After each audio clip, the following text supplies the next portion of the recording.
салом тамошобинони гиромӣ, хулосаи хабарҳои муҳими 28 апрели тоҷикистонро аз пойгоҳи хабарии бомдод бароятон пешкаш мекунем. шурӯъ мекунем аз як нигоҳи кӯтоҳ ба сархати хабари муҳими рӯз дар ин барнома. 55 кушта, 240 захмӣ, солгарди аввалин хунинтарин муноқиша дар марзи тоҷикистону қирғизистон. қатли бераҳмонаи таксирони тоҷик дар Оренбурги Русия. як тоҷики дигар дар ҷанги Украина кушта шуд. мудири нав пули таҳсилро дар гимназия якбора 2.5 баробар боло бурдааст. писари Баҳодур Неъматов раҳбари ансамбли овозадори Гулшан шудааст. дар тоҷикистон як ҷарроҳии нодири саратон анҷом дода шуд. шарҳи вазорат: рӯзи иди Рамазон дар тамоми мактабҳо рӯзи истироҳат аст. боздошти сокини 19-солаи кӯшониён барои даст доштан дар 12 ҳолати дуздӣ. ва акнун тафсилоти хабарҳо. 28 апрел солгарди аввалин хунинтарин муноқиша дар марзи тоҷикистону қирғизистон аст. ин муноқиша як сол пеш аз 28 то 30 апрел соли 2021 давом кард. бо 55 кушта ва 240 захмияш хунинтарин муноқиша на фақат дар марзи ин ду кишвар, балки дар таърихи муноқишаҳои марзии тамоми Осиёи марказӣ дар қариб 100 соли охир дониста мешавад. муноқиша аз баъси сокинони деҳаи Хоҷаи Аълои Исфара ва деҳаи Куктоши ноҳияи Ботканд дар назди истгоҳи обтақсимкунии маъруф ба Главной оғоз ёфт ва аввал ба сангатдозӣ ва дар ниҳоят ба тирпарониҳои шадид байни ду тараф печид. дар тирпарониҳо дар назди Главной ҳатто шаҳрдори Исфара Баҳовиддин Баҳодурзода аз силоҳи оташфишон захмӣ шуд. задухӯрдо аввал дар марзи Исфара бо ноҳияи Ботканд оғоз ёфта, баъдан ба марзи ноҳияи Бобоҷон Ғафуру ва Лайлак ҳам кӯчид. танҳо рӯзи 1 май ҳаятҳои ду кишвар дар мавриди оташбас ба тафовуқ расиданд. ҳар ду ҷониб то кунун якдигарро дар он муноқишаи хунин гунаҳкор мекунанд. сокинон ва нирӯҳои Тоҷикистон дар ҷараёни задухӯрдҳои поёни моҳи апрели соли 2021 тавонистанд истгоҳи Главной ва бархи заминҳои дигареро ки Қирғизистон қаламрави худ медонист ба даст биёранд ва ҳатто то ба ҷамоати дар бомбаст мондаи Ворух ро бикушоянд. бар асоси натиҷаҳои музокирот нирӯҳои ҳар ду тараф ба мавқеъҳои қаблии худ баргаштанд ва истгоҳи Главной, як манбаи асосии муноқишаҳои солҳои охир дар марзи Исфараю Ботканд, низ дигар бора ба зери назорати ҷониби Қирғизистон гузашт. бино ба ҳисоботи мақомоти ду кишвар дар ҷараёни муноқишаи поёни моҳи апрели соли 2021 аз ҷониби Тоҷикистон 19 нафар кушта ва 87 нафар захмӣ шуданд. аз тарафи Қирғизистон 36 нафар ҷон бохта, 153 нафари дигар ҷароҳат бардоштанд. бо гузашти 30 сол аз суқути Иттиҳоди Шӯравӣ аз 983 километр марзи Тоҷикистону Қирғизистон то кунун ҳудуди 330 километраш таъин ва аломатгузорӣ нашудааст. дар қитъаҳои баҳсӣ ки асосан дар марзҳои Тоҷикистону Қирғизистон ҷойгир шуданд, ҳар сари чанд вақт бар асари обу замин, чарогоҳу роҳ муноқишаҳо рух медиҳанд. ин муноқишаҳо имсол низ идома ёфтанд. аз аввали соли 2022 дар чанд даргирӣ дар марзи ин ду кишвар аз ҷониби Тоҷикистон 4 нафар бо шумули 2 марзбон ва 2 сокини Исфара кушта шуда, аз ҳар ду тараф беш аз 20 тани дигар ҷароҳат бардоштанд. зиндагии як оилаи муҳоҷирони тоҷик дар вилояти Оренбурги Русия дар як шаб ба кулӣ дигар шуд. марги саробони ягонаи ин хонавода падару модар ва зану 3 фарзанди ӯро ғарқи мотам кардааст. шаби 26 ба 27 апрел дар як ҷангал дар шаҳри Оренбург дар назди мошин ҷасади таксирони тоҷики 32-соларо бо захмҳои корд дар қисмати рӯ ва қафаси синааш пайдо карданд. ӯ қабл аз марг тавонист ба додару арӯсаш занг зада хоҳиш кунад ки ӯро аз ҷангал баранд, вале вақте ки наздиконаш ба он ҷо мерасанд, муҳоҷири тоҷик аллакай ҷон бохта буд.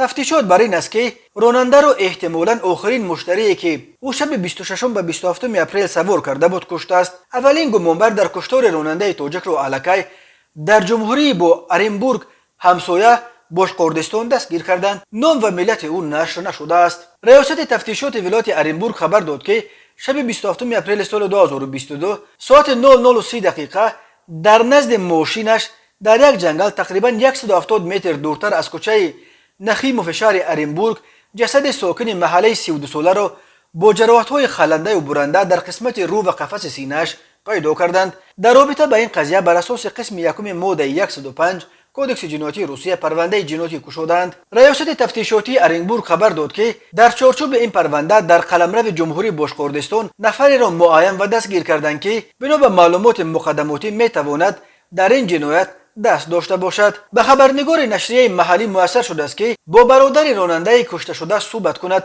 او نقل کرده است که برادرش در تاجیکستان به دنیا آمده تقریبا 8 سال پیش به اورنبورگ کوچید و در اینجا خانه و اولی خرید.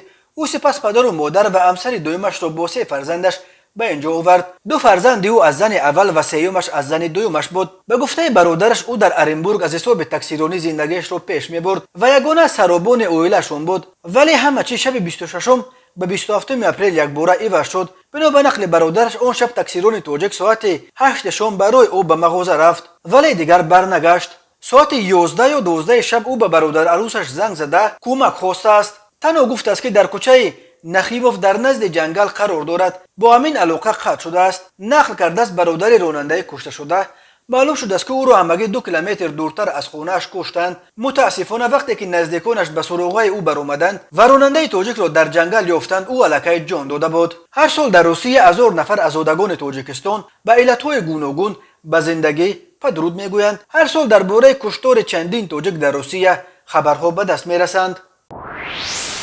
جسد یک نظامی تاجیک تبار ارتش روسیه را روز 23 اپریل در شهر برناول این کشور به خاک سپاریدند. به گفته پیوندانش ابوبکر ناظیموف 24 ساله روز 12 اپریل در شهر خارکوف اوکراین کشته شده است. ابوبکر روز 15 فوریه برای جنگ در اوکراین سفربر شده است. در چندین نواری که پیوندان این سرباز به رادیوی آزادی فرستادند دیده می شود که در مراسم دفن او افسران بلندپایه روس شرکت دارند. پیوندان ناظیموف گفتند که امروز او باز چند نظامی دیگر نیز کشته شده است. به قول آنها حادثه زمان رخ داده است که گروهی از سربازان روسیه برای اشغال شهر خارکوف و احاطه کردن اهالی آن حرکت می‌کردند. ابوبکر ناظیموف همراه 2 فرمانده گروه سربازان در صف پیش بودند و از ضرب مینامیات به هلاکت رسیدند. پیوندانش میگویند او از قفای سرش زخم برداشته است. ابوبکر ناظیموف زاده ناحیه اشت تاجیکستان پس از ختم آموزشگاه کسبی و گرفتن شناسنامه روسیه سال 2018 به خدمت حربی شهر نووسیبیرسک روسیه رفته 2 سال آخر طریق شرطنامه‌ای با رتبه سرژانت در قسم نظامی شهر سمارا فعالیت برده است. پیوندانش میگویند او در صف نظامیان روس سال 2020 به مدت 5 ماه در باشگاه لاهور تاجیکستان هم مشق نظامی کرده است. او پیش از سفرش به اوکراین 1 ماه فرمانده قسم نظامی شهر مسکو بوده است. پدر و مادر این سرباز نیز در روسیه کار و زندگی میکنند و برای دفن فرزندشان در قبرستان شهر برناول رضایت دادند. مقامات نظامی روسیه به عائله آنها وعده کمک کرده است. دفن ابوبکر ناظیموف در حالی است که در قبرستان‌های تاجیکستان هم چندین گور نو از حساب سربازان کشته شده تاجیک در جنگ اوکراین پیدا میشوند. اخیراً رسانه‌ها خبر دادند که محمد علی عبداللهیف ساکن ناحیه جلال‌الدین بلخی هم در اوکراین هلاک شده است. پیوندانش از انتقال جسد او به تاجیکستان خبر دادند. برای رئیس مجلس ملی مجلس عالی جمهوری تاجیکستان رستم امامعلی به وزیر معارف جمهوری تاجیکستان رحیم همراه سعیدزاده ما والدان خوانندگان گیمنازیای تاجیکی روسی به نام پوشکین نویای رودکی از شما با احترام تمام خواهش می‌نماییم که پیش روی این مسئله را گیرید. پول این مکتب سالانه‌اش 500 سومونی بود ولی مدیر نو گیمنازیا مجیدوف جمشید سنت اللهویچ یک باره پول تحصیل را تا به 1200 سومونی بالا برد. به بالا این پول ترمیم 100 سومونی، پول لباس مکتبی 200 سومونی برای قبول کردن به مکتب تا از 1500 تا 2000 سومونی ندادیم. قبول نکردند. ما برای این همه از کجا پول بیابیم؟ از برخی عائله ها تا 3 نفر در این گیمنازیا تحصیل میکنند. آنها چی کار کنند؟ ولی مدیر مکتب در مجلس در پاسخ به شکایت‌های والدان در مورد میانشکن شدن نرخ تحصیل جواب داد که کسی نمیخواد فرزندانش را بگیرد و به یگان مکتب دیگر برد. باز با آواز بلند میگوید کجای میخواهید رفتن گیرید. آن خود مدیر مکتب با والدان با چنین لن بدون احترام حرف زند. از وقتی که مجیدوف مدیر گیمنازیا شد قریب 10 تن از آموزگاران با تجربه از کار رفتند. محترم رستم امامعلی، محترم رحیم همراه، از شما خواهش میکنیم که در این مسئله به کمک ما برسید. فرزندان ما حال و حیران ماندند. نمیدونیم که سال آینده در کجا تحصیل خواهند کرد. یک باره 2.5 برابر بالا بردن نرخ تحصیل ضربه سخت است به والدان. مگر از بانک قرض بگیریم؟ با احترام والدان خوانندگان گیمنازیای تاجیکی روسی به نام پوشکین نویای رودکی. تماشابینان عزیز، یادآور میشویم خلاصه مهمترین اخبار تاجیکستان را از پایگاه خبری بامداد تماشا دارید. برنامه را ادامه می‌دهیم. کارمندان کافدرای انکولوژی تشخیص شعاع و طبابت شعاعی دانشگاه طبی تاجیکستان اولین بار در جمهوری جراحی ازوفاکوگولوپلاستیکا انجام دادند. در این باره روز 28 اپریل سامانه رسمی دانشگاه دولتی طبی تاجیکستان خبر داد. بنا به این منبع این جراحی چند روز قبل از جانب مدیر کافدرای انکولوژی تشخیص شعاعی و طبابت شعاعی دکتر علم‌های طب یولدوشوف رفشن، اسیستنتان جمشیدوف جاوید و نوردینوف یگیتالی و دیگر کارمندان کافدرا با اصول گیبریدی انجام داده شد. جراحی مذکور 8 ساعت دوام کرده. در دوام جراحی از بدن بیمار 200-250 میلی گرم خون رفته است. طوری که رفشن یولدوشوف و یگیتالی نوردینوف خبر دادند بیماری که از سرطان جراحی شد 34 ساله بوده، یک سال قبل با علامت‌های از اشقار سوختن سرخروده‌اش در مرکز سرطان شناسی جمهوریوی بستری شده بود. طبق نتیجه‌های تشخیص‌های قبل از جراحی انجام شده، همه قسم سرخروده از قسم گردن سر کرده تا قسم قفای سینه و قسم ابدومینالی سرخروده بیمار پوره سوخته و استنوز گردیده بود. به گفته جراحان حال بیمار در حالت خوب بوده، زیر نظارت پوره طبیبان قرار دارد. اکثر بیماران سرطان از تاجیکستان به سبب نبودن شرایط و متخصصان لازم در جمهوری مجبور می شوند برای انجام جراحی‌های مرکب به کشورهای خارج بروند. اگر قبلا اکثر چنین بیماران به روسیه و بعدها به ایران می رفتند، حالا شماره آنهایی که برای طبابت سرطان به چین و هندوستان می روند بیشتر شده است. بهاوالدین نعمتوف، آوازخوان جوان و فرزند خرده هنرمند شناخته تاجیک بهادر نعمتوف، رهبر انسامبل استرادی در دوران شوروی آوازدار گلشن تعیین شده است. بهاوالدین نعمتوف در رهبری این انسامبل هنرپیشه شایسته تاجیکستان بختیار ابراهیموف را عوض کرد. سبب برکناری بختیار ابراهیموف که امسال به سن 50 رسید معلوم نیست.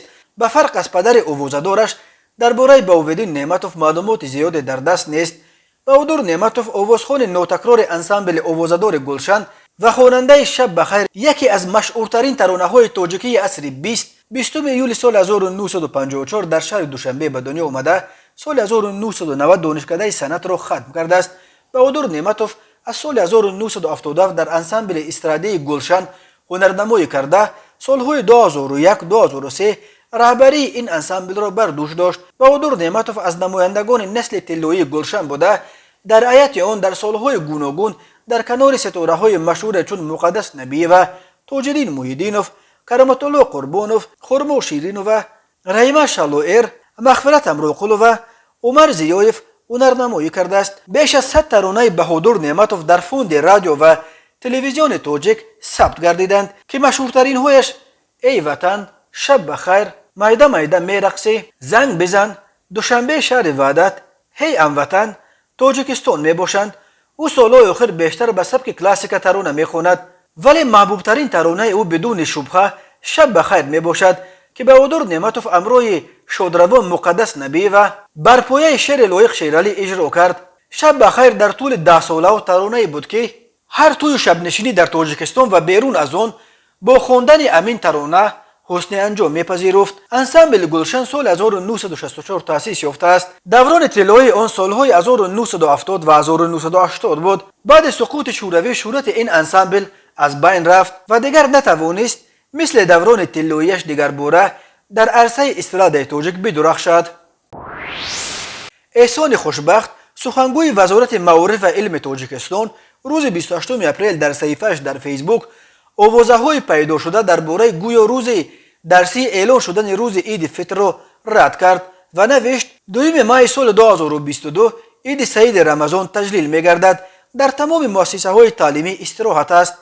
در میدان شهر زیر مطلبش احسان خوشبخت توضیح داد که همه می‌دانند که طبق قانون جمهوری تاجیکستان درباره روزهای عید استراحت اعلان شده است، اما اشچه باشد که باز آوازه‌ها در خصوص تشکیل شدن درس در این روز پیدا شده است. این در حالی است که سالهای گذشته کوشش‌های روزهای درسی کردن روزهای عیدهای رمضان و قربان صورت گرفته بود و نگرانی ساکنان از احتمال امسال هم در روز عید به درس دعوت کردن طالب علمان از همان تلاش‌های قبلی منشأ می‌گرفت. شورای علمای مرکز اسلامی تاجیکستان روز 27 اپریل در جلسه‌اش قرار کرد که عید سعید فطر در جمهوری روز 2 ماه تجلیل شود.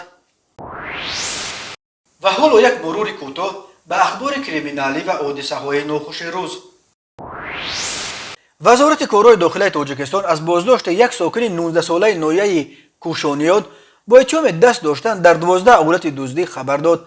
طوری که آفاق قادریان پدپلکاوریک میلیسیا و سخنگوی ریاست وزارت کارهای داخلی ولایت ختلان خبر داد در اساس عریضه های شهروندان به شعبه میلیسیا نویه کوشانیان عاید از منزل های استقامتیشان از جانب شخصان نامعلوم دزدیده شدن اشیاء روزگار از قبیل محصولات ساختمانی، مواد خوراکه، دستگاه‌های آبکشی، عرابه‌ها و تجهیزات‌های برقی از حساب کارمندان میلیسیا نویه مذکور گروه فوری جستجویی تأسیس داده شده.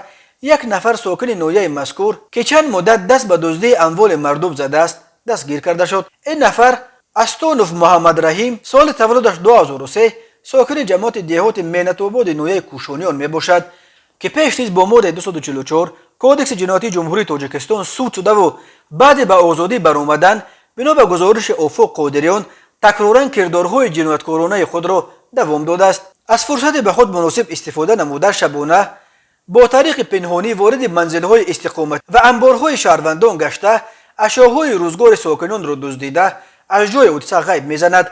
ضمن پرسش و پیشبرد کارهای تفتیشاتی معین کرده شد که گمانبر شونده در 12 حالت دزدی دست دارد. گفته می شود در گزارش نسبت استانوف محمد رحیم در شعبچه تفتیشاتی میلیسیا نویه کوشانیان بر اساس ماده 244 کودکس جنایتی جمهوری تاجیکستان با اتهام دزدی پرونده جنایتی آغاز کرده شده تفتیشات ادامه دارد. به او بر اساس این بند قانون همچون جزا و جریمه از 2 تا 5 سال زندان تهدید میکند.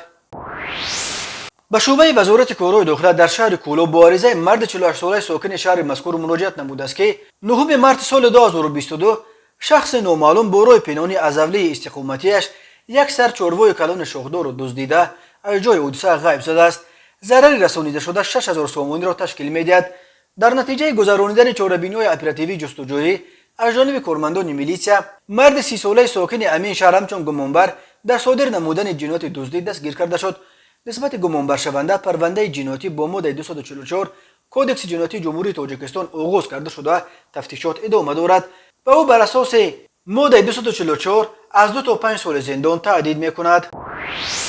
به شعبه وزارت کارهای داخلی در ناحیه سینا با عریضه جوان 24 ساله ساکن پایتخت مراجعت نموده است که 21 فوریه سال 2020 مرد 31 ساله ساکن شهر دوشنبه با راه فریب به باوریش درآمده از او 35000 سومانی گرفته تا حال مبلغش را برنگردانیده است. از روی این حادثه تفتیشات ادامه دارد. 27 اپریل سال روان وزیر کارهای داخلی جنرال پلکوونیک میلیسیا رحیمزاده رمضان به زمین‌های خواجگی یاری رسان وزارت کارهای داخلی شهر ایسار تشریف آورد. وزیر کارهای داخلی از نیاله‌های و درختان میوه دهنده، کارتوشک، کرم و دیگر نمود زراعت‌های کشت کرده شده دیده نمود. همزمان به مسئولان خواجگی یاری رسان برای نقض نگهبانی نمودن درختان، زراعت‌های پولیزی و جمع‌آوری آنها دستور سپارش داد. مسئولین خواجگی یاری رسان نقشه دارند حاصل امساله را به طرف جمع‌آوری نموده ساختارهای دخلدار مقامات کارهای داخلی را سر وقت با محصولات تر و تازه تامین نمایند. تماشابینان عزیز و گرامی، این بود مرور به خلاصه چند خبر مهم امروز تاجیکستان. خبر و گزارش‌های بیشتر از تاجیکستان و درباره تاجیکستان و اطراف آن را در سامانه پایگاه خبری بامداد در این نشانه پیگیری نمایید: www.bomdad.com. خوش باشید.